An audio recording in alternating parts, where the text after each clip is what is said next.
ঠাকুরের পাশে ঠাকুরানী শিব পাশে যেন শিবানী ঠাকুরের পাশে ঠাকুরানী শিব পাশে যেন শিবানী রামচন্দ্র পাশে রামচন্দ্র পাশে সীতা জনগণন্দিনী শিব পাশে যেন শিবানী ঠাকুরের পাশে ঠাকুরানী শিব পাশে যেন শিবানী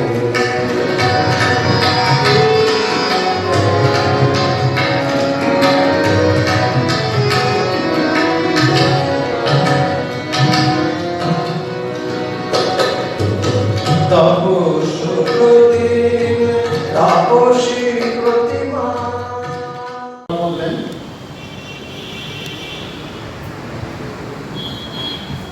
বলুন আগে আমি বলবো তারপর আপনারা বলবেন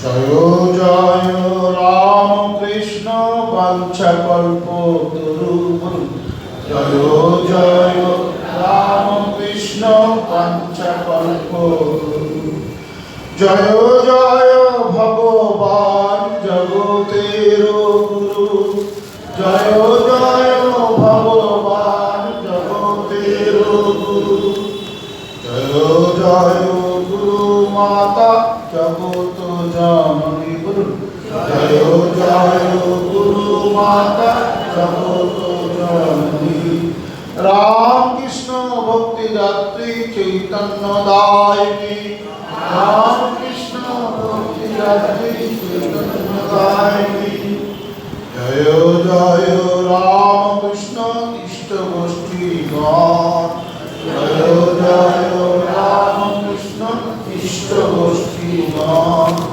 সবার চরণ রেণু মাগে অধম সবার চরণ রেণু মাগে অধম সবাই সবাই বসুন কামার পুকুরে চলো কিছুক্ষণের জন্য আপনার মনটাকে কামার পুকুর দিচ্ছে শরীরটা কেন পড়ে আছে আপনার মনটাকে চালান করে দিচ্ছেন কামার পুকুর এরকম ধান ক্ষেত তাল গাছ বড় বড় তাল গাছ পুকুর এই রামকৃষ্ণের যে জন্মভূমি বাঁচলেন উনি লন্ডন বাঁচতে পারতেন আমেরিকা বাঁচতে পারতেন রাশিয়ায় জন্ম নিতে পারতেন দার্জিলিং জন্ম নিতে পারতেন সেই বেছে বেছে তারকেশ্বরের কাছে হুগলি জেলা আমার জন্ম নিলেন উনি জয়নগরীতে জন্ম নিলেন মানুষের ভগবান জয় জয় রামকৃষ্ণ বাঞ্ছা কল্প ভগবান আমাদের মনে যে বাঞ্ছা ইচ্ছা হয় সেই বাঞ্ছাটাকে মনে যে ইচ্ছা হয় তাকে উনি পূর্ণ করেন জয় জয় রামকৃষ্ণ বাঞ্ছা এমনই নাম স্বামীজি বলছেন ওরে তোরা এই নামটা আমার কাছে করিস না রাম ও কৃষ্ণ এই নামটা আমি সহ্য করতে পারছি না কেন মধুবাঙ্গা হরিনাম মধুর হরিনাম অন্তরে লেগেছি যার নয়ন দেখলে যাচ্ছি নারী বাউলা পথে গাড়ি রাখবে চৈতন্যদেব হরিপ্রেমে মত্ত কৃষ্ণপ্রেমে মত্ত কলকাতা ছেলে নরেন্দ্র রামকৃষ্ণ নামে মত্ত কেন কি আছে দক্ষিণেশ্বরে বাংলা বামনের মধ্যে 7 টাকায় মানে বামন দক্ষিণেশ্বরে কালীপুরে বলে কি আছে এর মধ্যে যে রাম ও কৃষ্ণ লাভ পার্সনিফাইড ঘনীভূত ভালোবাসা জলের মধ্যে চিনি দিচ্ছেন চা তৈরি করছেন এখন অনেকে লিকার চা পছন্দ করেন চিনি চা না চিনিটা কিছুক্ষণের মধ্যে ডাইরেক্ট হয়ে গেল গলে গেল এমন ভালোবাসা ঠাকুরে স্বামী থাকতে পারছেন না এই শিবদার বাড়িতে চুম্বকের মধ্যে চলে যাচ্ছে সেই অধ্যায়টা আজকে আমরা পাঠ করব আমাদের সৌভাগ্য যে আজকে আমরা গুরু শিষ্য মিলন দিয়ে শুরু করছি এই জয় জয় রামকৃষ্ণ বাঞ্ছাকল্পতরু জয় জয় ভগবান জগতের গুরু কল্পতরু কি না, যে গাছের কাছে, তরু মানে গাছ, একটা গাছের কল্পনা করা হচ্ছে, এই গাছের কাছে যে যা চাইছে সেটাই পায়। আজ পথিক যাচ্ছিল রাস্তা দিয়ে, পথিক ভাবলো এই রোদের মধ্যে একটু বিশ্রাম করতে বসে, অতটা হেঁটে এসেছে, খিদে লেগেছে, বলছে একটু খাবার পেতাম ভালো হতো। রাস্তার প্রতি একদম থানায় 9:30 সব কিছু রেডি, আরে বোকা কোনো খাবার খেলো, কেউ বলছে যদি একটা বিছনা পেতাম তাহলে একটু সকাল করতাম। ওদিক গিয়ে দেখছে একটা বিছনা রয়েছে, রূপা পাঠিয়ে বিছনা ছিল। এবার ভাবছি যদি এখন কেমন হাত পা টিকে দিত তাহলে খুব ভালো হতো, মনে বাচ্চা হলো, সে অনুভব করছে কেউ কেউ তার হাত পা টিকে দিচ্ছে। এই পর্যন্ত ঠিক ছিল। এবার যদি বলতো এখন আমার ভগবান লাভ হতো, সত্যি ভগবান লাভ হয়ে যেত। মানুষের মন তো নাটুমার করছে কল্পনা ছড়তে, সম্পর্ক মনের মধ্যে বিভিন্ন রকম জিনিস ওঠানামা করে, মনে করলো এখন যদি একটা বাঘ এসে আমাকে তুলে নিয়ে, যেই না মনে হলো প্রত্যেকটা বাঘ এসে ভালো মনে করতে ভগবান কল্পতরু, ভগবানের কাছে আমরা বসে আছি, ভগবানের পায়ের নিচে আমরা বসে আছি, সেই ভগবানের কাছে বসে যা মনে মনে বাসনা হচ্ছে সেই ফল আমরা প্রাপ্ত হচ্ছে। আচ্ছা, রামকৃষ্ণ কল্পতরু আর কেউ কল্পতরু হয়নি? হ্যাঁ, ইতিহাসে চলে যায়, চলে দিকে কিংবদন্তি চলে যায়। রামায়ণে আমরা দেখতে পাচ্ছি যখন হনুমান রাবণের মৃত্যুবান নিয়ে পালাচ্ছে, মন্দোদরি বলছে বলে হনুমান আয় আয় ফল নিয়ে যা, ভালো ভালো ফল দেবো, ফল খা। ভাবছে হনুমান তো মানব জাতি, ও ফল দেখলে ভুলে যাবে রাবণের মৃত্যুবান দিয়ে যাবে। মহাবীর হনুমান বলছেন আমার কি ফলের অভাব, রাম কল্পতরু বলে বসে রই, যখন যে ফল বাঞ্ছা হয় সেই ফল প্রাপ্ত। আমরা হালিশহরের রামপ্রসাদের মুখে শুনছি আয় মন বেড়াতে যাবি কালী কল্পতরু বলে, তাহলে মা কালীর কল্পতরু। আয় মন বেড়াতে যাবি কালী কল্পতরু বলে, কালী কল্পতরু বলে মন বেড়াতে যাবি, যে ফল পাওয়া যেতে হবে সে ফল পেয়ে যাবে। আবার আমরা দেখতে পাচ্ছি শিবপুরাণে গিয়ে পুরাণ কাটতে যাচ্ছি, পার্বতীকে নারদ শেখাচ্ছি তুমি এই মন্ত্র জপ করো, প্রণমামি শিবং শিবকল্পতরু, প্রণমামি শিবং শিবকল্পতরু, প্রণমামি শিবং শিবকল্পতরু। পার্বতী শুনতে পাচ্ছি হিমালয় থেকে এই গান ভেসে আসছে। শিবের গণরা শিবের সামনে দাঁড়িয়ে শিবকে ধ্যান ভাঙানোর জন্য এই বলছি প্রণমামি শিবং শিবকল্পতরু। তারা শিবের স্তব করছে, আর পার্বতী বাচ্চা মেয়ে সে ওই গান শুনে একদম হয়ে গেল, ওই গান স্তব করছে। এবং পার্বতী যেখানে যেখানে পা ফেলে যাচ্ছে বাচ্চা মেয়ে, সেখানে একটা করে ভক্ত। ভগবান কল্পতরু নাম শুনলাম, শিব কল্পতরু শুনলাম, মা কালী কল্পতরু শুনলাম, ভগবান রামকৃষ্ণ কল্পতরু। আর জয় জয় গুরু মাতা জগত জননী, মাদ্রসী জগৎগুরু, আমার গুরু হচ্ছে জগৎগুরু।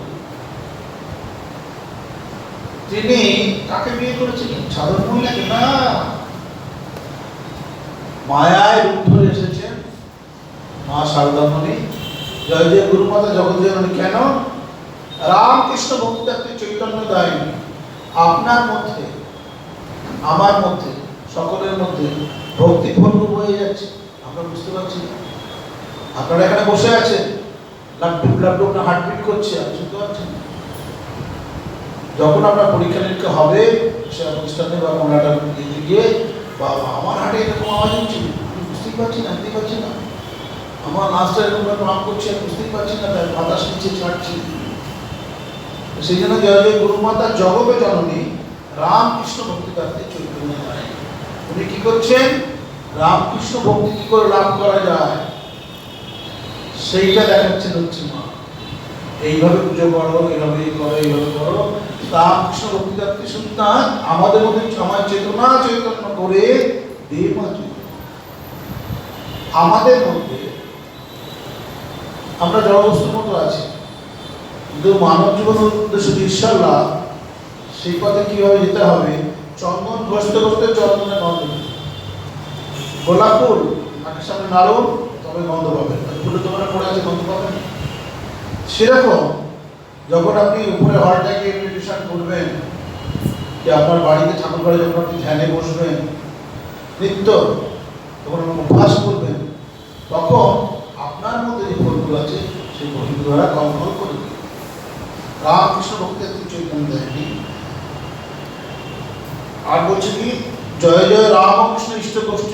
যারা এখানে এসেছেন আজকে এই পাঠ শোনার জন্য, আনন্দ পেপারে দিয়েছে, অন্যান্য মাধ্যমে দিয়েছে, শুনে যারা এখানে এসেছেন, কেন এসেছেন?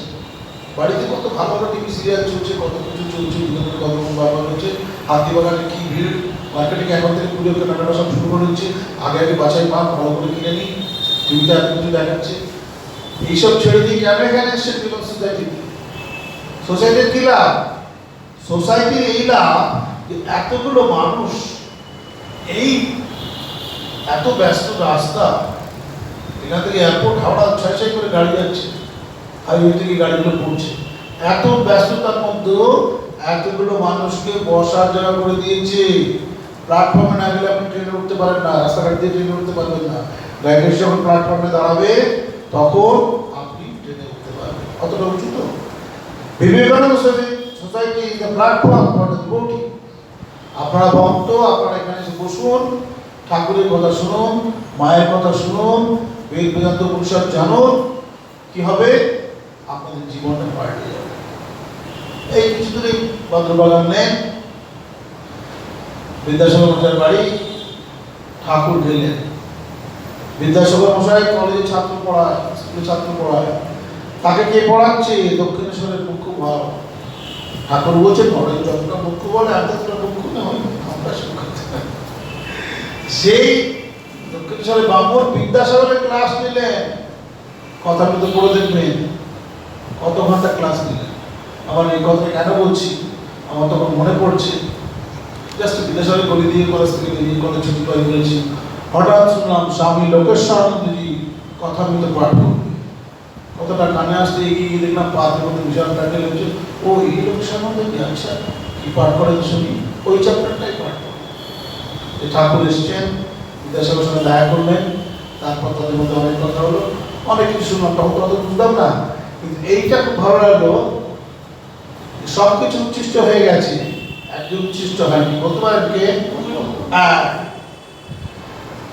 আর একটা ভালো লাগলো, বিদ্যাসাগর বেশি ভগবানের কথা বলে না, বেদ খাওয়া হয়, মজা করে গল্পগুলো ভালো আছে, তখন অতটা কথা বলতে পড়িনি।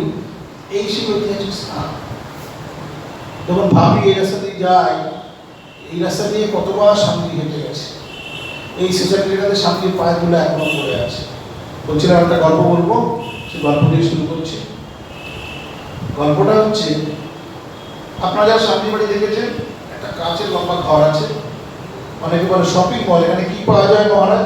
আমি ভালো ভালো সাধু পাওয়া যায়, কিনতে পাওয়া যায় ভালো সাধু, মজা করে। আমি উপরে দাঁড়িয়ে আছি, হঠাৎ দেখি একজন সাউথ ইন্ডিয়ান ভদ্রলোক তার ব্যাগটা নামালো, আর ওই স্বামীজির স্ট্যাচুর সামনে মাটিতে সেই হরিলুটে যেমন গড়াগড়ি দেয়, এখান থেকে গড়িয়ে দিক যাচ্ছে, এদিক থেকে গড়িয়ে দিক যাচ্ছে। আরে লোকটা পাগল হয়ে যাবে নাকি, এরকম ভাবে চশমাটা খুলে গেলে গড়াগড়ি দিচ্ছে। আমি তত্ত্ব নিচে দিয়ে দিলাম, এসে আলাপ করলাম। উনি চেন্নাইয়ের প্রফেসর, মালয়েশিয়ায় কি একটা কনফারেন্সে গেছিলেন, সায়েন্স কনফারেন্সে। তো প্লেনটা যাওয়ার এখান থেকে দমদম এসছে, তো ওনার কি ডিফেক্ট হচ্ছে, এখান থেকে ট্রেনে যেতে হবে ওনাকে। এখন দমদম এয়ারপোর্ট থেকে এসি বাসে উনি আসছে, যে বিবেকানন্দ রোড বললো কন্ডাক্টার, একজন ভক্ত নামলেন। তো উনি বলছে, বিবেকানন্দ এলাম, বিবেকানন্দ রোড, হ্যাঁ। কন্ডাক্টার বলছে, আপনার তো হাওড়া স্টেশন যাওয়ার কথা,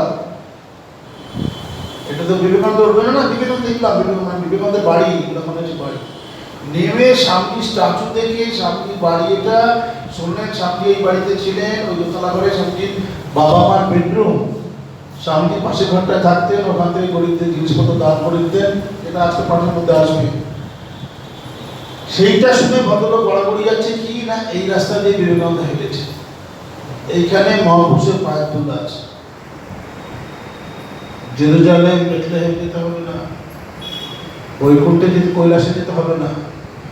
বর্তমান কলকাতার কৈলাস আমরা বলি, কলকাতার কাশী এই শিমলেপাড়া দত্তবাড়ি, যে বাড়িতে তাকে আনার জন্য মা ভুবনেশ্বরী তপস্যা করেছিলেন, এবং সেই শিব মন্দিরের স্থানটা এখনো আছে, সেখানে এখন এসে ভক্তরা তপস্যা করে। কেউ কেউ ভগবান দেখিবারে পায়, এখন এসে ভক্তরা ওখানে শিবের কাছে প্রণাম করে, ওই মন্দিরের ধ্যান করে, স্বামীজির চিন্তা করে।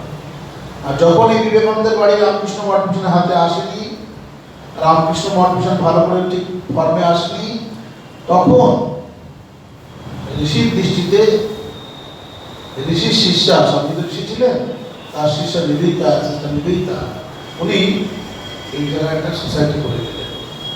জানলেন ভবিষ্যতের যারা আগামী প্রজন্মের জন্য যারা স্বামীজিকে বুঝতে পারবে তারা এখানে আসে। আজকে আমাদের পাঠের বিষয় নরেন্দ্রের মিলন।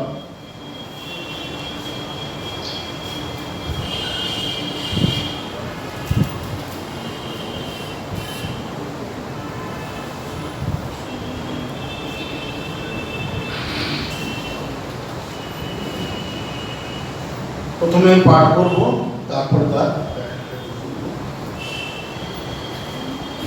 এবে বড় মহত্তর ভক্তগণ বিশ্বগুরু শ্রীপ্রভুর পাইয়া সন্ধান, নানা স্থানে করিতেছেন মহিমা প্রচার, ভবনে বসান আছে ভক্তের বাজার।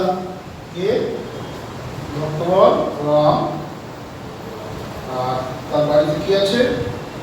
ভক্তগণ। বাজারে যখন আরো কোনো সব কিছু পাওয়া যায়, আর তার বাড়িতে ভক্তের বাজার বসেছে। মুক্ত হস্তে ব্যয় ভক্ত সেবা করুন, আপনি যেমনটি কাজ যিনি তেমন, আত্মীয় কুটুম্ব বন্ধু যে রয় যেখানে, সকলে লইয়া যান প্রভুর দর্শনে। রামচন্দ্র দত্ত রাষ্ট্রকে আর আপনাকে পরামর্শ দেখেছো দক্ষিণ যাবে নাকি এইভাবে বলে বলে তোমাকে প্রভুর দর্শনটা নিয়ে যান। এই সময় নিকট আত্মীয় একজন, বয়স ২০ বর্ষ কিছু কম, সুন্দর বালক যেন সুন্দর আকৃতি, বিশাল নয়ন দেয় রাজস্বী মূর্তি। এই সময় একটা ছেলে এই ২০ থেকে বয়স কম হবে, ২০ বছর থেকে কম আর কিছু কম হবে, সুন্দর বালক, সুন্দর দেখতে, কিন্তু কেরে পদ্ম পলাশ চরণ, তার চোখ যেন পদ্মের মতো, এমন তার চোখ। দেবনাথ ঠাকুর থেকে বললেন, তোমার যোগীর চক্ষু, আপনি কি ঈশ্বরকে দেখেছেন? বজ্রাগী যখন জিজ্ঞাসা করলেন, পাগলের মতো হন্য হয়ে ঘুরছেন, কে ঈশ্বরকে দেখেছেন? সাধু সন্ন্যাসী যাকে পাচ্ছেন তাকে জিজ্ঞাসা করছেন, আপনি কি ঈশ্বর দেখেছেন? আপনি কি ঈশ্বর দেখাতে পারেন আমাকে? এই যখন প্রশ্ন করছে, তখন পূর্ণদেব বাবা বললেন, তোমার যোগীর চক্ষু, তুমি ধ্যান করো। বললেন না যে আপনারা দেখাতে পারেন। এইবার তিনি ঘুরে বেড়াচ্ছেন, বিশাল নয়ন, আর শরীরটা কেমন? রাজার ছেলে, রাজস্বী মুনি। রাজা এবং ঋষি যেমন চেহারাটা হয়, ব্রহ্মর্ষি জনক ছিলেন, ঠিক সেরকম তার চেহারা। নয়ন প্রীতিয়তি অতি বুদ্ধিমান, প্রতিমতি ভগবানে ধর্মপথে তান, নরেন্দ্র তাহার নাম, নরেন্দ্র বিশেষ, আধারে অনেক গুণ, গুণে নহে শেষ। নরেন্দ্র তার নাম, আর তার এই আধারটাতে অনেকগুলো গুণ। ঠাকুর বলছেন কেশব কেশবের একটা গুণে জগৎ মাতাচ্ছে, আর নরেনের মধ্যে 18টা গুণ। জ্ঞান সূর্য জ্বলছে, নয়নের প্রশংসায় ঠাকুর পঞ্চম। সেই কথাগুলো পুথিকা অক্ষয় কুমার সেন কবিতার আকারে উনি এত সুন্দর রামকৃষ্ণ পুঁথি রচনা করেছেন, যে পুঁথি যদি আপনারা একটু বাড়িতে নাড়াচাড়া করেন মনে খুব আনন্দ পাবেন। আমার বারাসাতের এর সঙ্গে জানাশোনা আছে, স্কুলের দিদিমণি, খুব বৃদ্ধা, রিটায়ার। দেখা হলেই ওকে সমাজ শুনুন, রামকৃষ্ণ বাঞ্ছা করতে শুরু করলো, একটা পর একটা চ্যাপ্টার বলেই যাচ্ছে, কি তার মেধা, কি তার স্মৃতিশক্তি, এবং তার সারাদিন এই বইটা নিয়ে নাড়াচড়া, এই বইটা ঠাকুরের সঙ্গে কথা বলা, ঠাকুরের সঙ্গে ওঠা বসা। বলছে আমার যখনই কিছু হয় আমি এই বইটা নিয়ে বসে খুব আনন্দ পাই। ডুবে গেছে, ওর জন্য ডাইলুট হয়ে গেছে, চিঠিটা জলের মধ্যে ডুবে গেছে। তিনি রামকৃষ্ণ প্রেমে একেবারে ডুবে গেছে এবং যেন ঠাকুরের সান্নিধ্য পাচ্ছে। এই যে আপনার কথাগুলো শুনলেন, নরেন্দ্রের কথা শুনলেন, নরেন্দ্রের চোখের বর্ণনা শুনলেন, তার চেহারার বর্ণনা শুনলেন। কিরকম তার চেহারা? যেন রাজস্বীর মতো চেহারা। তাকিয়ে দেখবেন, আপনার বেডরুমে রাখবেন, আপনার ডায়েরি হলে রাখবেন। Each and every movement of your life এটা শুনে চলবে না, অ্যাটাচ করতে হবে। আমরা এখন টাচ ফোনে এমন অ্যাটাচ, কোনো ইয়াং ছেলে মেয়েকে যদি বলা হয় মোবাইলটা 3 দিন রেখে দিত আমার কাছে, ছেলে মেয়েটা পাগল হয়ে যাবে, মোবাইল ছাড়া বাঁচবে না, এত তাদের অ্যাটাচ। আর বাইরের জিনিস থেকে অ্যাটাচ হয়ে ডিটাচ হয়ে স্বামীর প্রতি অ্যাটাচমেন্ট কথা বলা হচ্ছে। আধারে অনেক গুণ, গুণে নহে শেষ, উজ্জ্বল জাতির কুল তাহার জন্মে, কোটের উকিল পিতা বীরেশ্বর নামে, বাবার নাম বীরেশ্বর, উনি কোটের উকিল। শহরেতে সিমলায় করেন বসতি, সমাজের লোকের মাঝে দোষে গুণে খ্যাতি। দোষটা কি? ওটা খুব দাম ধ্যান করে দেয়, বিশ্বনাথ দত্ত খুব দাম ধ্যান করে। শুনিয়া মোহন নামে রামের বোধনে, ভারী মহাদুর্বল ফল ফুলে ভরা, সুশীতল ছায়াশালী বিস্তৃত চেহারা, পদপত্র শাখা পোশাকাদি অমন, ঘোড়ায় তারায় বাসের লক্ষণ যেমন, সেই মতো নরবর নরেন্দ্রের গায়ে কল্যাণী লক্ষণ আদি স্পষ্ট দেখা যায়। মন্দিরা শুনকই তাহার ভারতী জন্মাবধি, দেখি তার স্বতন্ত্র প্রকৃতি। এবার আমরা লেখক কবি অক্ষয় কুমার সেন, যার বাড়ি জয়রামবাটি থেকে আরেকটু গেলে ময়না বলে একটা স্টেশন আছে, সেই স্টেশনের কাছে ওনার বাড়ি, এবং তার বাড়ির সামনে এরকম রাখা আছে স্ট্যাচু করে একটা প্রদীপ জ্বলছে, রামকৃষ্ণ প্রতি সিমেন্ট দিয়ে বানানো রয়েছে। মনে হচ্ছে কেউ যেন একটু আগে প্রতিবাদ করে মঞ্চ থেকে নামলেন। সেই গ্রামের মাস্টার যখন জোড়াসাঁকোতে ছিলেন, রবীন্দ্রনাথের বাড়িতে বাচ্চাদের পড়াতেন, আর এই গ্রীষ্মের ছুটিতে মা লিখত বাবার বাড়িতে এসো, বাড়িতে যেতে মায়ের যেমন সত্যনারায়ণ সিদ্ধি করে, সত্যনারায়ণ পাঁচালি পড়ে, উনি গানে হাতে ভাবতেন কবে যে আমি ঠাকুরকে নিয়ে একটা পাঁচালি লিখবো। বাচ্চাটার মতো ভক্তের মনে বাচ্চা হয়েছে, তাকে উনি শক্তি প্রদান করবেন। আর এই রামকৃষ্ণ পুঁথি এখন সারা পৃথিবী বিখ্যাত। এত সুন্দর পুঁথি, যে পুঁথি পাঠ করে উনি কিছুটা পুঁথি কপি করে আমেরিকাতে স্বামীর কাছে পাঠিয়েছিলেন, যেটা চলবে কিনা ভালো টেস্টিং করা যাবে। আমরা অ্যাসিড টেস্ট করি তো, মাস্টারমশাই বিশ্ব মাস্টারমশাই স্বামীর কাছে পাঠিয়েছে, বিশ্বগুরুর কাছে। স্বামীজি বইটা পড়ে এত আনন্দ পেয়েছেন, স্বামীজি একটা চিঠি লিখে ফেলেন, সাতচুন্নি বই এইমাত্র পড়লাম, মানে পুঁথিটা পড়লাম, তাকে আমার লক্ষাধিক প্রেমালিঙ্গন দিবে, তার কণ্ঠে তিনি আবির্ভাব হচ্ছেন, ধন্য শাকচুন্নি। শাকচুন্নি ওই পুঁথি সকলকে শোনা, মহোৎসবে শাকচুন্নির পুঁথি সকলের সামনে যেন পড়ে। শাকচুন্নি মানে উনি লম্বা দাড়ি রাখতেন, লম্বা চুল রাখতেন, মেকআপ টেকআপ আজকাল কত দিতেন না, সেই জন্য স্বামী মজা করে ভূতপেত্রী শাকচুন্নি, এগুলো শাকচুন্নির নাম দিয়ে ওকে ডাকতেন।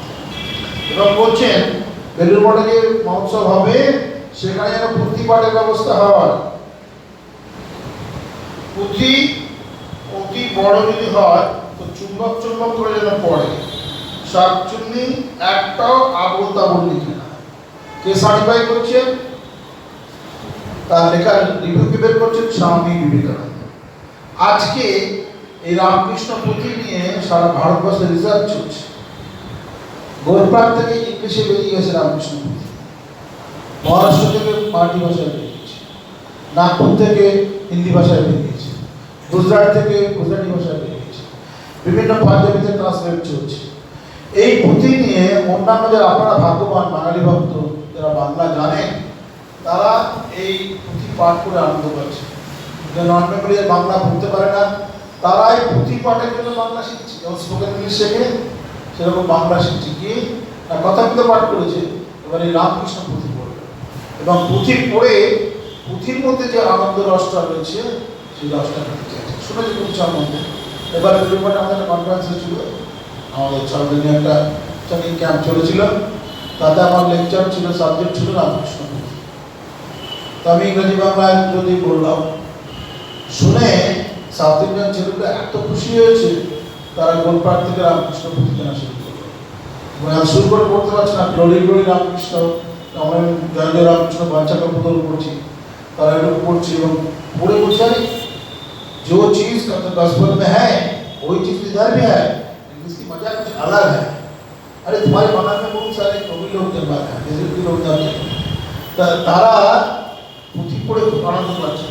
সেই জন্য স্বামী বলছেন শাকচুন্নির একটাও আবর্তন লিখে নাই, আমি তার পুঁথি পড়ে যে কি আনন্দ পেয়েছি তার কি বলবো। শাকচুন্নির পুঁথি যাতে খুব বিক্রি হয়, সকলে পড়ে, সবাই মিলে চেষ্টা করুন। আপনারা যারা এখানে আছেন সবাই চেষ্টা করবেন আপনাদের পকেট মানি, কাঠ মানি বলছি না, পকেট মানি বাঁচিয়ে যাই হোক একটা পুঁথি ঘরে রাখতে, যেটা পড়ে সময় আনন্দ করবে। তারপর স্বামী কি বলছেন, শাকচুন্নিকে গায়ে গায়ে প্রচার করতে বলো, বাহবা সবার শাকচুন্নি, সে তার কাজ করছে। গায়ে গায়ে লোক, গায়ে গায়ে যা, লোককে ঠাকুরের কথা শোনা, এর যে আর কি ভাগ্য হবে। শশী শাকচুন্নির পুঁথি এবং শাকচুন্নি হিমসেল দিকে মাস্ট রেকটিফাই দ্য মাসেস, জনসাধারণের মধ্যে শক্তি সঞ্চার করবে। আর এমন শাকচুন্নি তোকে প্রাণ করে আশীর্বাদ করছি ভাই, প্রভু তোর কণ্ঠে বসুন, দাঁড়ে দাঁড়ে তার নাম শোনা, সন্ন্যাসী আবার আবশ্যক কিছু নয়। শশী মাস জনসাধারণের মধ্যে সন্ন্যাসী উচিত নয়। শাকচুন্নি is the future of message of Bengal. ঠাকুরের যত শিষ্য আছে, ভক্ত আছে, তার মধ্যে জনসাধারণের মধ্যে গ্রামে গ্রামে এই রামকৃষ্ণ পুঁথি পাঠ। আগরতলার আমি যে সমস্ত গ্রামে গেছি, যেখানে যেখানে রামকৃষ্ণ পুঁথি পাঠ করেছি, অনেকে বাংলা বোঝে না, আদিবাসী ট্রাইবাল ভাষা, তারা শুনেছে, পুরোপুরি না বুঝলেও কিছুটা বুঝেছে এবং তারা এইসব সম্বন্ধে নাড়াচাড়া করছে আজকে। আর আমরা ভাবি ঠাকুরকে আমরাই প্রচার করছি। একটা ট্রাইবাল গ্রামে গেলাম, তাদের ট্রাইবালদের যেমন ঠাকুরবাড়ির কাছে চারিদিক ঘেরা, কেউ ঢুকতে পারে না, প্রধান পুরোহিত সেই একমাত্র ঢুকবে। ওরা গাছ গাছাড়া পুজো করে, বিভিন্ন পাথরে পুজো করে, বিভিন্ন দেবদেবী মানে। আপনারা কখন আগরতলায় গেলে ওখানে যাবেন ঊনকোটি, সে পাহাড়ের গায়ে খোদাই করা শিব দুর্গা সব, ওরা বলে যে সমস্ত ঊনকোটি দেবতারা এখানে এসেছিলেন, সবাই ঘুমিয়ে পড়েছিলেন, শিব কিন্তু ভোর 4টার সময় কাশি চলে গেছে। সে খোদাই করা দেবতা যেহেতু দিতে পারে, তাদের খোদাই করা হয়ে গেছে।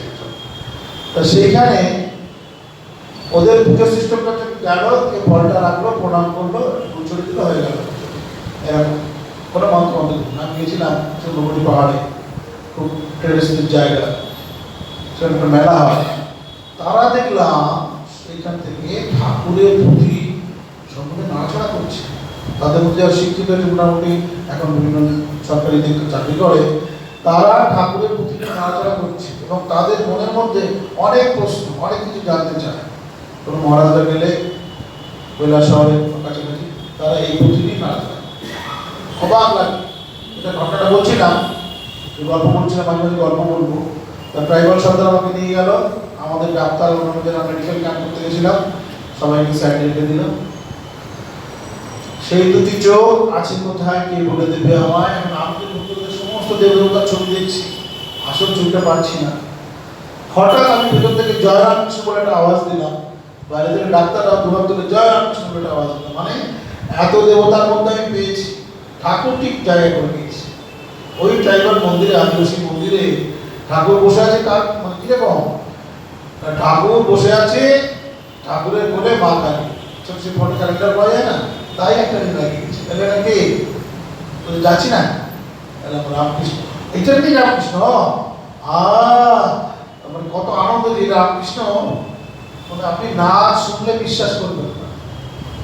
আমরা একটা ট্রাইবাল গ্রামে গেছি, সেখানে গিয়ে মেডিকেল ক্যাম্প চলছে, তো দেখছি একটা সরু রাস্তা পাহাড় বেয়ে পাহাড়ের উপর উঠে গেছে। তারপরে আমি সেখানে রাস্তা বেয়ে পড়ে গেলাম, গিয়ে দেখলাম এক ভদ্রমহিলা, উনি খুব মানে চিৎকার করছে বাংলা থেকে, ট্রাইবাল ভাষা, আমি তো কিছু বুঝতে পারছি না। যে ছেলেকে নিয়ে গেলাম, তাকে বললাম কি বলছে, বলছে তুমি কি ব্রাহ্মণের ছেলে, তুমি আমার মন্দিরে কেন উঠেছো? আমি শুনলাম ওই পাহাড়ের মাথায় একটা মন্দির আছে, অনেকগুলো জয়পুর গাছ আছে, সেই মন্দিরে রামকৃষ্ণ আছে। আর ঢুকতে দেখলাম বাংলা লেখা আছে রামকৃষ্ণ মন্দির, রাইবার গ্রামে রামকৃষ্ণ মন্দির, পাহাড়ের মাথায়, শুনে আমার খুব কিউরিয়াসিটি হলো। আর যেসব গ্রামে যাই, কোথায় কোন মন্দির, কোথায় যেমন এরা মেডিকেল ক্যাম্প প্রায় শেষের দিকে আমি 10-15 মিনিট ঘোরাঘুরি করি। আমি বলে গেলাম তোমার চিন্তা করছো, হয়তো তোমরা আমি কাছে গেলাম, এই ছেলেটাকে বলো বল রামকৃষ্ণের সাধু, তাই না রামকৃষ্ণের সাধু, যেই শুনেছে রামকৃষ্ণ সাধু আপনারা কিছু মনে করবেন না, ভদ্রবেলা কোনো মতে এসে আমার পাটা জমিদার হাও মাও করে কাঁদছে। আপনি কি বুঝতে পারবেন যে আমি কাঁদছি কেন?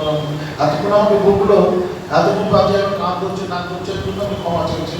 এটাই পরের রোববারে যখন গেলাম, আমাদের মেডিকেল ক্যাম্পে একটা লোক নেই, সবাই একটা করে কাঠের টুকরো, একটা করে দা, একটা গামছা, সবাই পাহাড়ের উপর উঠে যাচ্ছে। কি ব্যাপার, একটা পেশেন্ট আসছে না? বলছে আজকে কেউ আইব না মহারাজ, আরে বলছে ধাইমা মারা গেছে। ধাইমা যে পাহাড়ের উপর বুড়ি যান, উনি হচ্ছেন গ্রামের একমাত্র শিক্ষিত মহিলা, এবং তখনকার দিনে উনি হচ্ছেন ওই গ্রামটা পুরো ধাইমা, যত ডেলিভারি কেস ওনার হাতে রয়েছে। এবং ওনার ছেলে এসে আমাকে প্রণাম করলো, যে আমি খুব আনন্দ পেয়েছি, মার মরে যাওয়ার একটা বাসনা ছিল মিশনের সাধুকে দেখে মরবো, তা আপনি গেলেন। পরে ডাক্তার নিয়ে গেছিলাম, ডাক্তার বললো মহারাজ 7 দিনের বেশি টিকবে না, 1 মাস টিকবে। তা আপনাকে দেখে মা খুব বকাবকি করলো, সেজন্য মা পরে আমাকে বলেছে ক্ষমা চেয়েছে, আমি বুঝতে পারিনি আপনি সাধু। বলছেন এটা আপনার বিশ্বাস করবেন কি যায় না, আমার ওই বুড়ির ছেলের মুখে শোনার কথা, সে এখন একটু সায়েন্টিস্ট। বলছেন আমি তো সায়েন্টিস্ট, আমি একদিন ওই হালকা ক্যালেন্ডার পাওয়া যায়, ক্যালেন্ডার নিয়ে বাড়িতে ঢুকলাম, ওদের রামকৃষ্ণের ছবি, মা ওইটা রামকৃষ্ণ বিয়ে করলো, এটাকে ওদের টাইপের ভাবে জিজ্ঞাসা করলো, বললো এটা রামকৃষ্ণ দক্ষিণেশ্বরে সাধনা করেছেন বিবেকানন্দের গুরু। উনি বললেন আমি দেখছি ব্যাটারে, বেটা পাহাড়ে উঠছিল, আমার মন্দির আসছিল, ওদের ট্রাইবাল ভাষায় বললো। আর একটা লোকনাথ বাবা, উনি দেখেছেন যে ঠাকুর একটা গল্প কথা না, ঠাকুর আর লোকনাথ বাবা ওই পাহাড়ের মধ্যে উঠলেন, ওনার কাছে জল চাইলেন, উনি জল আনতে ঘরে গেলেন আর দুজনকে পেলেন। সেই থেকে দুটো ছবি বসিয়ে উনি দীর্ঘ এতদিন ধরে ওখানে পুজো করে যাচ্ছে। তখন ত্রিপুরায় নতুন রামকৃষ্ণ ঢুকছে, তখন এসে মহারাজ সাহেব বললেন আমি দর্শক পেয়েছি না, ওর কথা বলবেন। মহারাজ আধা বাংলা আধারটা করে বোঝালেন যে হ্যাঁ তুমি পুজো করে যাও। কেউ কেউ ভাগ্যবান দেখি পারে পুজো পায়, ঠাকুরের লীলা আমরা ভাবছি আমরাই প্রচার করছি না, আমাদের আগে কবিতার লীলাটি প্রচার করে যাচ্ছে। সেই জন্য স্বামী বলছেন গায়ে গায়িকা লোককে তার কথা শোনা, এর চেয়ে তা আর কি ভাবতে হবে। শশী শাকচুন্নি must take by the master. সাধারণ জনগণকে এই রামকৃষ্ণ পুঁথি শুনিয়ে তাদের মধ্যে ঠাকুরের ভক্তি বৃদ্ধি করুক। বাংলা জনসাধারণের নিকট ভাবি বার্তাবাহ শাকচুন্নিকে খুব যত্ন করবে, তার বিশ্বাস ভক্তির ফল বলেছে। শাকচুন্নিকে এই কথাটা লিখতে বলো, তা 3টে ঘরে উনি বের করছেন প্রচার খণ্ডে। বেদ বেদান্ত আর সব অবতার যা কিছু করে গেছেন ঠাকুর একলা নিজের জীবনে তা দেখিয়ে গেছেন। স্বামীর কথা, আমার কথা। তার জীবন না বুঝলে বেদ বেদান্ত অবতার প্রকৃতি বোঝা যায় না, কেননা হি ইজ দি এক্সাম্পল। ঠাকুর হচ্ছে বেদ বেদান্তের জীবন্ত বিগ্রহ। স্বামী বুদ্ধেশ্বরের মুখে শুনেছি, বুদ্ধেশ্বর মহারাজের মুখে, পূর্ব পূর্ব অবতার এলো কলাম সে যাহা, স্বয়ং সে দক্ষিণেশ্বরে এসেছে। পূর্ব পূর্ব অবতার এলো কলাম সে যাহা। রাবণ সীতার কাছে গেলেন, সীতা একটা ঘাস নিয়ে দাঁড়ালো, ঘুমটা টেনে।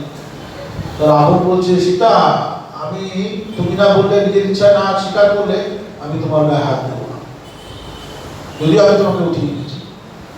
তখন সীতা একটা কথা বললেন, রাবণ তুমি হচ্ছে পূর্ণ পূর্ণ কলা, আর রামচন্দ্র তুমি হচ্ছে পূর্ণিমার চাঁদ, আর রামচন্দ্র হচ্ছে অংশ কলা। রাবণ চলে গেলে বিভীষণের বহু তাড়াতাড়ি শুনছি রাবণকে পূর্ণ করা বললে, আর রাবণ কোনো হাসতে হাসতে চলে গেল, রামকে অংশ বলছো। তখন সীতা বললেন শিবের মাথায় কিসের চাঁদ?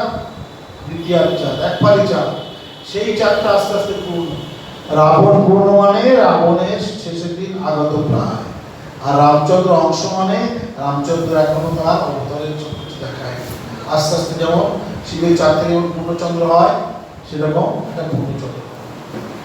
সেই জন্যে ঠাকুরের এই কথা গ্রামে গ্রামে যত যাবে তত লোকে বেদান্তের বুঝতে পারবে। He was an example, তিনি ব্যাখ্যা স্বরূপ ছিলেন। তিনি যেদিন থেকে জন্মেছেন সেদিন থেকে সত্যযুগ এসেছে। এখন সব ভেদাভেদ উঠে গেল, আচার্যদের ভাবে মেয়ে পুরুষ ধনী নির্ধন ভেদ, পণ্ডিত মূর্খ সব ভেদ উঠে গেল। ব্রাহ্মণ চণ্ডাল ভেদ সব তিনি দূর করে দিয়ে গেলেন। আর তিনি বিবাদ ভঞ্জন, হিন্দু মুসলমান ভেদ, খ্রিস্টান হিন্দু ইত্যাদি সব চলে গেল। ওই যে ভেদাভেদের লড়াই ছিল অন্য যুগে, এই সত্য যুগে তার প্রেমের বন্যায় সব একাকার। যবে থেকে ঠাকুর জন্মেছেন তবে থেকে সত্যি কথা সত্য যুগ শুরু হয়েছে। কারণ স্বামীজি জীবনে একটা মিথ্যে কথা বলে, ঠাকুর জীবনে একটা মিথ্যে কথা বলে, মা জীবনে একটা মিথ্যে কথা বলে। এই যে যোগচক্র প্রবর্তন করে দিয়ে গেলেন, আমরা এখন বুঝতে পারছি না সবাই যে হায় রে কলিকাল কি হলো, লোকে ধর্মতে আসছে না, আসবে সময়ের অপেক্ষা। নারদ বলছে আরে রাম রাবণকে বধ করো, দাঁড়া দাঁড়া কাল পূর্ণ হোক, আগে সীতা হরণ হোক, তারপর তো লীলা পূর্ণ হবে। সেই সত্যযুগ শুরু হয়েছে, সব ভেদাভেদ চলে গেছে কিসে? ঠাকুরের প্রেমের বন্যায়। এই ভাবগুলো তার ভাষায় বিস্তার করে লিখতে বলো। যে তার পুজো করবে সে অতি নিছলে ও মুহূর্তের মধ্যে অতি মহান হবে, মেয়ে বা পুরুষ। আর এবারের মাতৃভাব, তিনি মেয়ে হিসেবে থাকতেন, তিনি যেন আমাদের মা, তেমনি সকল মেয়েকে মা ছায়া করে দেখতে হবে। ভারতে এই 2 মহাপাপ, মেয়েদের পায়ে ধরানো আর জাতীয়তা করে গরিব পুরুষের পিছে ফেলা। He was the savior of woman and savior of the must, savior of the high and low. Achandalapati যশ প্রেম প্রভা। এই যে স্বামীজি যে রচনা করলেন, এটা প্র্যাকটিক্যাল দেখে, জীবনে দেখে তারপরে রচনা করলেন। আর শাকচুন্নি ঘরে ঘরে তার পূজা করা, ব্রাহ্মণ চণ্ডাল মেয়ে বা পুরুষ তার পুজো সকলের অধিকার। ঘর স্থাপনা বা বন্দনা করে তার পুজো করবে, মন্ত্র হোক বা না হোক, যেমন করে যে ভাষা 4 হাত দিয়ে হোক, খালি ভক্তি করে যে পুজো করবে সেই ধন্য হয়ে যাবে। এই উল্লেখ বলো, কুছ পরোয়া নেই, প্রভু তার সহায় হবে। এই যে স্বামীজির ভবিষ্যৎ বাণী, এটা মিথ্যা নয়, এটা মিথ্যা নয়। সেই জন্য রামকৃষ্ণ পুঁথি আজকাল খুব পপুলার হয়েছে। এবং আপনারা যে কিছুক্ষণ ধরে এই কয়েকটা ছত্র শুনলেন, এই ছত্রের মধ্যে ঠাকুরের মহিমা থেকে স্বামীজির কথা বলা হলো। এইবার বলছে মন, তুমি মন দিয়ে শোনো, তুমি মন দিয়ে শোনো মন। কারণ আমাদের মন তো এখানে আপনি বসে আছেন, রামকৃষ্ণ পুঁথি শুনছেন, মনে হচ্ছে যদি বৃষ্টি আসে, কাপড়গুলো মেলানো আছে, বলে ইয়া এটা করতে হবে, ওটা করতে হবে। এখানে কিন্তু মনটাকে ধরে রাখতে পারছেন না, মনটা বেরিয়ে চলে যাচ্ছে। আজকে টেলিফোনে এক ভদ্রলোক বলছিল, মহারাজ মেডিটেশন করতে বসছি কিন্তু ঘুম পেয়ে যাচ্ছে। একজন ভক্ত বলছিল যদি দুপুরবেলায় এখানে কাগজ থাকতেন, তখন আমাকে বললেন সিনেমায় যাবে। আমি তখন 11-এ পড়ি, দুপুরবেলা সিনেমা 10টার সময়, হ্যাঁ চলুন করে যাচ্ছে তো, আমি বললাম যা একটা বিনা পয়সা সিনেমা দেখা যায়। ওমা গিয়ে দেখলাম উনি চাল ডাল তেলগুলো সব নিয়ে এখান থেকে এটা কিরকম সিনেমা হলো। পরে দেখলাম ওনার হাজব্যান্ডের কষ্ট হবে, নাইট ডিউটি করে সে পুলিশ অফিসার, হাজব্যান্ডের কষ্ট হবে, সেই জন্য ওকে না জানিয়ে ও ঘুমোচ্ছে, এই এসে মারপিট করে। কি ভালোবাসা! এই এখন চিন্তা করে ভাবি যে বর্তমান কলিযুগের মানুষের প্রতি মানুষের এত ভালোবাসা, এত ত্যাগ, এত সেবা। কত লোক নিজে নিয়ে যেতে পারতেন, কিন্তু নাইট ডিউটি করে এসে এখন তাকে বাজার করাই আমার সঙ্গে কষ্ট হবে, সেই চিন্তা করে নিজে উনি বললেন কোথায় সিনেমা, কোথায় হলটা দেখলাম। এইটা হচ্ছে জীবনের সিনেমা। চাল ডাল হলে খাবি, সেই জন্য স্বামীজির কথাটা বলতে শুনুন। জন্মাবধি কিরকম? অতিথি সন্ন্যাসী ত্যাগী আসিলে দুয়ারে, গোপনে দিতেন তিনি যা পেতেন ঘরে। অতিথি সন্ন্যাসী আসলে তাকে সঙ্গে সঙ্গে সেটা দিয়ে দিতেন। নয়নে নয়নে কখনো ভালো না লাগে কামিনী, ঘৃণাতা যেন কার উদ্ভরা ফণি। মায়েরা কিছু মনে করবেন না, স্বামীজি প্রথম দিকে যে কনসেপ্টটা ছিল মায়েদের সম্বন্ধে, সেটা লেখক এখানে তুলে ধরেছে। এতে আপনাদের কোনো অপমান করা হচ্ছে না। প্রথম মনে হয় যে স্বামীজি যে কথাগুলো বলেনি, কিন্তু প্রথম অবস্থায় যে রাস্তায় নাটক চলতো, নাটকে ওই মেয়েরা অভিনয় করতে বলে ওই ফুটপাতি স্বামীজি থাকে, এমন ভেদভাব ছিল। পরে সে ভেদভাবগুলো কেটে গেল। কামিনী যে ভালোবাসে সেও নয় ভালো, স্বভাব সুলভ ধর্ম সুন পরিচয়। বাচ্চা ছেলে তো, পুতুল লইয়া খেলা শৈশবে যখন, রাম ও সীতার মূর্তি সুন্দর গড়ন, ছিল তার খেলিবার যুগল মূর্তি। রচিয়া খেলার ঘর, খেলা নীতি নীতি, একদিন জিজ্ঞাসিয়া করিলা কোন জনে, রামের সম্পর্ক কিবা জানকীর সনে। রামের ধর্মে সীতা শুনিয়া উত্তরে, অমনি মূর্তি দুটি ফেলিলে ছুড়ে। বিভয় বিরূপ বড় ঘৃণা গুরুতর, ত্যাগী বিরাগী জটা কথায় আদর। যোগ তপাচার শিব জটাভাগ শিরে, বিরীতি করল তাহার উপরে। ফুল দিয়া দিন দিন ভক্তিভাবে পূজা, পাতা দিয়া কলিকায় টানা হয় গায়া। যার যেমন ভাব তারে যেন গড়ে, বয়সের সঙ্গে এই ধাত বাড়ে। নিত্য সিদ্ধ নিত্য মুক্ত প্রভুভক্ত যারা, সত্য বটে তাহাদের নরনের চেহারা। স্বভাব প্রকৃতি কিন্তু পুরা স্বতন্ত্র, জায়গা জৈব ভাব শূন্য প্রশান্ত অন্তর। বিবেক বিরাট জ্ঞান ভক্তি প্রেম যা, বুঝিতে জীবের বুদ্ধি ঘোর কায়না। এটা একটা এভাবে বলা হয়েছে। তো আসল ব্যাপারটা হলো স্বামীজির বন্ধুকে, যেখানে এখন আমাদের স্পোকেন ইংলিশের স্কুলটা হয়েছে, স্কুল অফ ল্যাঙ্গুয়েজ, ওইখানটা আস্তাবল। আস্তাবলের যে ঘোড়া চালাতো তার একটু কলকাতা আমার অভ্যাস ছিল, সেরকম শিবের ভক্ত, সে অতটা রামের ভক্ত না। সে রামের ভক্ত নিন্দা করতো, রাম বৌকে বনবাস পাঠিয়ে দিয়েছে, করছে সীতার বনবাস, এইসব স্বামীজিকে শুনিয়েছে। তাহলে শুনে স্বামীজির মনে খুব একটা বিরাট ভাব এসেছিল। সেই জন্য তিনি রামসীতার মূর্তিটাকে উপর থেকে মেলায় কিনেছিলেন। এখানে যেমন মেলা হয়, রথের মেলা হয়, চৈত্রের মেলা হয়, মেলা থেকে কিনে এনেছিলেন। কিন্তু এর মানুষের বাচ্চা তো, যে যেমন বুদ্ধি দেয় সেটা বুদ্ধিতে চলে। রামসীতা ফেলে দিয়েছিলেন, শিবের ভক্ত হয়েছিলেন। ওই যে শিব দেবায় গাজা খায় কলকের মতো করে ছোটবেলা খেলতেন, ধ্যান করতে বসতে দেখতেন, জটা হলো না, বা এখন তো জটা হলো না, মা বলছে হ্যাঁ হবে, বাচ্চাদের যেরকম খেলে। এইরকম পরবর্তীকালে কিন্তু স্বামীজি এই কনসেপ্টটা ছেড়ে দেয় এবং উনি রাম সীতার পরম ভক্ত হলেন এবং হনুমানের পুজো করার জন্য সবাইকে খুব ইন্সপায়ার করে। এর থেকে আপনারা ভাববেন না যে স্বামীজি রামের নিন্দা করছে। এবার যখন শিবের পুজো করতে লাগলেন, শিবের ধ্যানে সময় কাটতে লাগলেন সরস্বতী, তখন দেখুন কি করবে। সাধারণ নিয়মে বহির্ভূত তারা, প্রভুর বচনের লাও উন্নয়ন করা।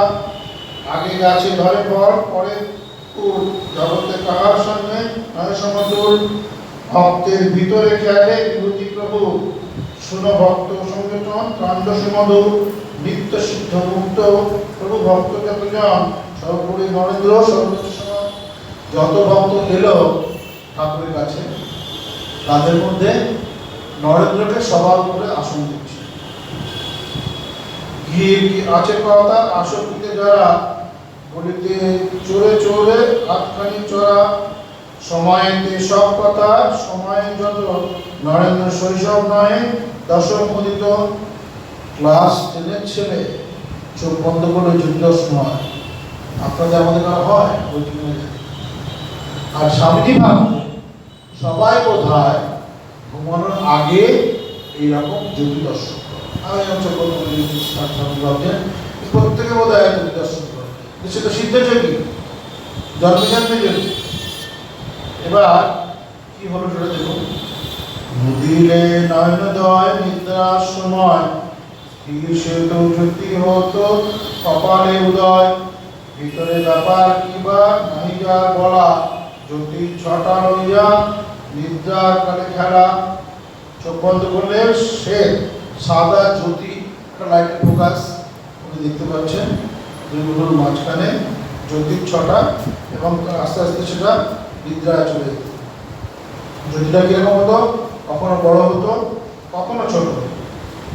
কখনো জ্যোতির ছটা লইয়া নিদ্রার কালে খেলা, কখনো করেন ছোট তবু বড়তা।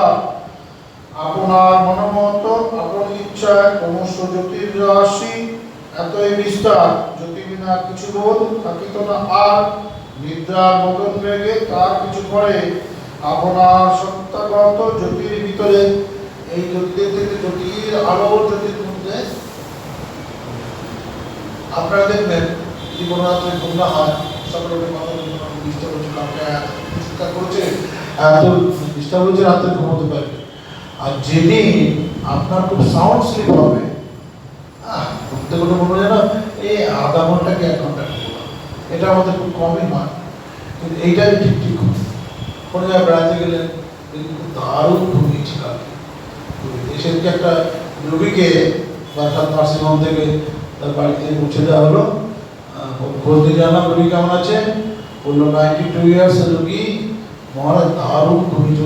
অন্যদিন ঘুমের মধ্যে 2-3 বার ওঠে, সেই 92 ইয়ার্সের বৃদ্ধা যখন চৈতন্য থেকে নদের নিমায় সন্ন্যাসী যখন পালাগান করে, কি বলবো শুনে আমার চোখে কি তার ভক্তি। সে টেলিফোনে জিজ্ঞাসা করলাম তারপর কি হলো, ওই নিমায় সন্ন্যাসী চলে গেল। নিমায়ের মা বলছে যে মা তো আমায় চিনলো না রে। নিমায়ের মা বলছে কোকিল তুই ডাকিস না, আমার নিমায় ঘুম ভেঙে যাবে। ব্রজের কোকিল ব্রজে যাবে, আমার নিমায় ঘুম আসে। আর তখন নিমাই বলছে মা তো আমায় চিনলো না রে, চিনলে বিদায় দিত না রে। সেই নিমাই সন্ন্যাসী পড়া 92 ইয়ার্স, উনি 5-6 এর শুনেছিলেন ওনাদের বাংলাদেশে 500 বছরের পুরনো কালী মন্দির আছে, সেইখানে কীর্তনটা শুনেছিলেন। এখনো 92 ইয়ার্স এর মেমোরিটা কি স্ট্রং, কিভাবে উনি সেই কীর্তনটা করে যাচ্ছে, মুখস্থ এখনো লুকিয়ে আছে, আমরা তাদের সন্ধান পাই না। স্বামীজি দেখি জ্যোতি নিয়ে খেলা করছেন, জ্যোতি রাশির মধ্যে বিস্তার হয়ে যাচ্ছে, এবং জ্যোতি বিনা আর কিছু দেখছেন না, একদম নির্ধারণ করে হারিয়ে যাচ্ছে। উভয় প্রভেদ শূন্য অভেদ হইয়া শৈশব ছাড়িয়া বয় তত উদ্যতন, অনুরাগ সহকারে বিদ্যা অর্জন, শাস্ত্রগ্রন্থ অধ্যয়ন হয় তার সাথে, সহমত রতিমতি ধর্মের পথে। এখানে সেখানে হয় তত্ত্ব অন্বেষণ, স্বভাব দেখিয়া তার ভক্তরামগণ। আছে মোদের প্রভু দক্ষিণ শহরে, উচিত যাইতে তথা দর্শন করে। উত্তর করিল রামে নরেন্দ্র আপনি, কেমন পরমহংস কি প্রকার তিনি। হয় রাম আপনার চোখে না দেখিলে, বুঝা নাই যায় কথা হাজার বুঝালে। নরেন্দ্র বলেন আগে আমি নাই যাব, জ্ঞান কাকা আছে ঘরে তাহলে পাঠাবো। কত বুঝে গেলেন, কাকাকে পাঠিয়ে দিলেন। দেখি আসিয়া যদি যাইবার কয়, আমি দর্শনে যাইব নিশ্চয়। এত বলি কাকারে হইল গিয়া ঘরে, এমন পরমাংশ যাও দেখিবারে। সুযোগ বুঝিয়া কাকা একদিন যায়, দক্ষিণ শহরতে প্রভু বিরাজিত পায়। তেমনি বুঝিবে তারে তাই কিবা বল, মানুষ যেমন বুঝে বুঝিল পাগল। ঠাকুরকে তো বাড়িতে দিলে হয়ে যাবে না, কাকাকে পাঠালো। কাকা গিয়ে দেখলো পাগল একদম, কি সব পরমাংশ বলছে। পরশ কালিমা মাখা মনোবুদ্ধি জীবে, মায়াধীশ ভগবানে কেমনে বুঝিবে। সাধারণ মানুষ পরিষ্কার মন না নিয়ে ভগবানের কাছে ভগবান বুঝতে পারে। আমাদের কাছে এটা স্বামীজির বাড়ির শিব, কালো পাথর, আমরা অন্যভাবে ভক্তি করছি। একজন বিদেশি অন্য ধর্মাবলম্বী সে বলবে একটা কালো পাথর, কিন্তু আমাদের কাছে আরে বাবা বীরেশ্বর মহাদেব। যার যেমন ভক্তি সে সেরকম তাকে দর্শন করতে হবে। যাকে পাঠালো তিনি গিয়ে ঠিক দিতে পারলেন না, ঠিক মতো ব্যাখ্যা দিতে পারলেন না। মন্তব্য নরেন্দ্র কয় পাটিয়া ঘরে ভালো সাধু দেখিবারে মনে পাঠাইলে কাকা শহীদ ব্যাগে অন্য পাঠাইলে বাবর আচার তাই কানে ঘাটে পরক্ষণে আচরণ ছুটিলেন ছুটে দেখিয়া আইন যাহা আপন নয়নে তাহাতে যৌতুকভাব নাই লাগে মনে কাকার কথায় কিংবা বুঝলেন তিনি হইতে নরেন্দ্র দত্ত নাই জানি আমি লীলা দর্শনে কি হয় অনুমান সময় হইলে বেশ পুরুটান।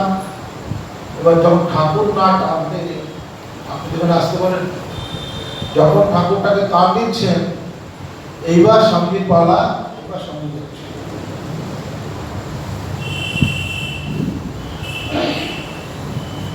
ভক্ত ভগবানের খেলা নহে বলিবা গোপনে গোপনে বাধা সম্বন্ধের তার মজার ব্যাপার তারে বাজে প্রাণে প্রাণে নইলে নামের শক্তি সঞ্চারিত কানে মধুর প্রভুর নাম প্রভাবের তেজে হৃদয় ভক্তের মনোহার বাজে ধরিয়া মোহন নাম ভক্ত মাতোয়ারা দিক দিগন্ত পাগলের পাড়া কার নাম কথা তিনি দেখিবারে তাই সকল উদ্ভিন্ন চিত্ত সহযোগী হয়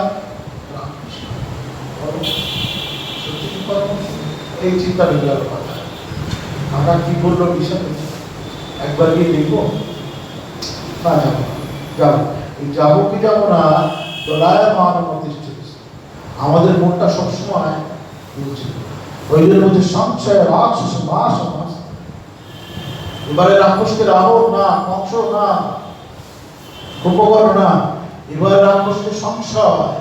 আমাদের মন সবসময় অবিশ্বাসে ভরা। যাই বললাম ঠাকুর এখানে আছে, মেডিটেশন করলে আনন্দ পাবেন। এই যে কথাটা বললাম এই কথাটা কি একটা বলি ঠাকুর এখানে আছে, ঠাকুর এখানে আপনার মনে তো ঠাকুর দিচ্ছেন। যখন স্বামীজি ক্ষীর ভবানীতে গেলেন এই মন্দির আক্রমণ করেছে, যদি আমি থাকতাম না দেখিয়ে দিতাম ওদের।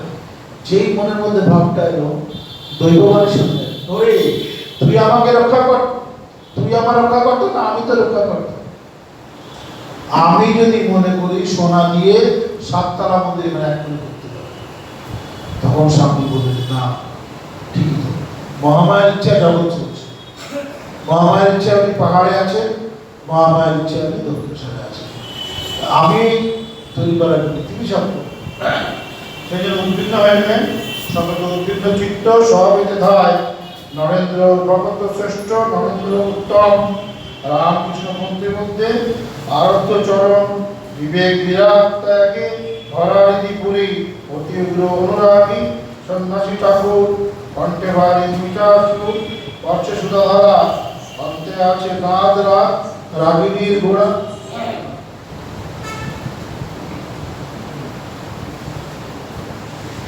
অপার গুণ চিত্ত মনোহর পূর্ণ দর্শন মুক্তি পরম সুন্দর নরবর নরেন্দ্র জনৈক বন্ধু সনে মহানন্দে চলিলেন প্রভু দর্শনে। এই বন্ধু সুরেশ অপর কেউ নয়, মহাভক্ত শ্রীপ্রভু গুণের আলয়। পরিচয় নরেন্দ্রের প্রভুর নিকটে সুরেন্দ্র বাখানিগণ হৃদয় কপটে অতি মিঠে কণ্ঠে সুর আচয় ইহা গাইতে পারেন গীত অতি চমৎকার প্রতিমতি ধর্মপথে তাও বিলক্ষণ সরল হৃদয় ধর্মতত্ত্ব অন্বেষণ। এই মতো গুণগাথা বিশেষ করিয়া সুরেন্দ্র কহন প্রভুদেবের সম্মদিয়া প্রভু যেন অবিদিত কোনই বার্তা অবতার লীলা খেলা অপরূপ কথা। সুরেন্দ্র যখন এত কিছু বললেন, এত কথা শোনার পরে তখন প্রভু তার একটা গানটা এও চিনতে পারছে না, ও চিনতে ভাবখানা এমন, কিন্তু আগে আগে সব ছদ্মবেশ ধরে আছে।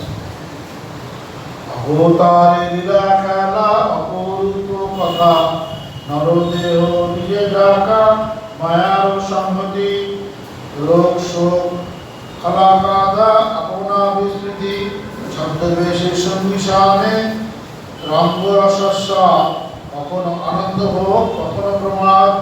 বিদেশি দেশে ভক্ত চিনিতে না পারে চিরচেনা আপনার পরম ঈশ্বরে।